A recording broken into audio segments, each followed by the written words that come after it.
আর তারেক রহমানের সাক্ষাৎকার নিয়েছিলাম আজ থেকে 21 বছর আগে টেলিভিশনের প্রথম। আমার একটা সৌভাগ্য হয়েছে, আমি 3 জনেরই ইন্টারভিউ নিয়েছি। আমি সংবাদে থাকা অবস্থায় শহীদ প্রেসিডেন্ট জিয়াউর রহমানের সাক্ষাৎকার নিয়েছিলাম, আর বেগম জিয়াতে একাধিকবার সাক্ষাৎকার নিয়েছি।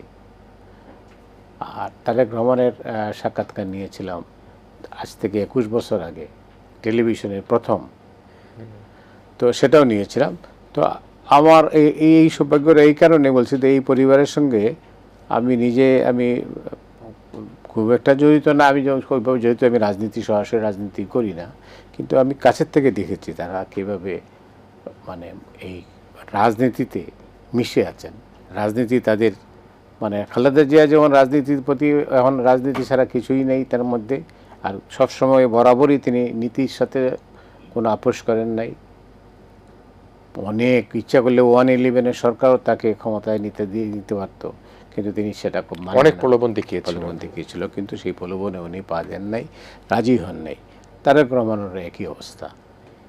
এই হলো অবস্থাটা আর কি। তো এই মুহূর্তে বাংলাদেশের রাজনীতিতে তারেক রহমানের আসাটা অনেকটাই অনিবার্য। কারণটা হচ্ছে যে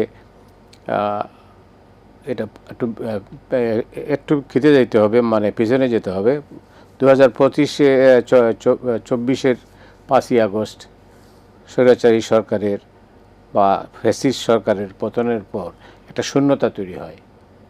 সেই শূন্যতা কিন্তু বড় ধরনের শূন্যতা। তার কারণ চারদিক থেকে, রাজনীতি বলেন, অর্থনীতি বলেন, সমাজনীতি বলেন, সব কিছুতে এই শূন্যতা। এই শূন্যতা পূরণের জন্য তারেক রহমান বা যারা এই রাজনীতি ছিল, এর মধ্যে নানাভাবে এই দেশে মব কালচার চালু হয়ে গেল, দেশে অস্বস্তি তৈরি হইল, ভারতের সঙ্গে সম্পর্কটা বেশ টানাপোড়েন চলছিল বা চলছে এখনও। এই পরিস্থিতির মধ্যে দিয়ে একটা নির্বাচনের পরিবেশ, নির্বাচনের কথা বলা হচ্ছিল। তত্ত্বাবধায়ক সরকার, অন্তর্বর্তী সরকারের প্রধান ডক্টর মোহাম্মদ ইউনূস, তিনি যখন লন্ডনে গেলেন, তারেক রহমানের সঙ্গে বৈঠক করলেন, তারপরে একটা সমঝোতা হলো এবং 12ই ফেব্রুয়ারি তখনই কিন্তু নির্বাচনের তারিখটা নির্ধারণ করা হয়।